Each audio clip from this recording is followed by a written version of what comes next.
কিন্তু বলতে হবে টানা 2 দিনের কারণে কিন্তু চট্টগ্রামের প্রবর্তক মোড় 2 নম্বর গেট মুরাদপুরে কিন্তু পানি ছিল, কিন্তু আজকে সকাল থেকে বৃষ্টি না থাকার কারণে সেখানে পানি অনেকটাই কমে গেছে এবং চট্টগ্রাম উন্নয়ন কর্তৃপক্ষ, চট্টগ্রাম সিটি কর্পোরেশন, চট্টগ্রাম পানি উন্নয়ন বোর্ডের উদ্যোগে কিন্তু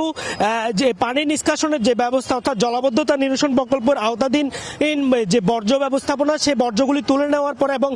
খালের বাঁধ খুলে দেওয়ার কারণে কিন্তু সেটি অনেকটাই কমে গেছে। এখন অনেকটাই বলা চলে যে আসলে চট্টগ্রামের যেসব জায়গায় পানি এতক্ষণ পর্যন্ত বদ্ধ অবস্থায় ছিল সেটি অনেকটাই সরে গেছে এবং যার ফলে জনদুর্ভোগ কিছুটা কমতে শুরু করেছে। তবে এখানকার স্থানীয় মানুষদের দাবি এবং তারা বলছেন যে আসলে সংশ্লিষ্ট ঠিকাদারি প্রতিষ্ঠান এবং দায়িত্বশীলদের দায়িত্বে অবহেলা কিন্তু এই ভোগান্তির অন্যতম কারণ এবং এই যে চলমান যে প্রক্রিয়া সেটি যদি খুব দ্রুত সময়ে শেষ করা না হয়, অর্থাৎ যেহেতু একেবারে যেই বর্ষা, সেই বর্ষাটা কিন্তু একেবারে সন্নিকটে এবং বর্ষার মধ্যেই যদি কাজটা চলমান থাকে তাহলে এই যে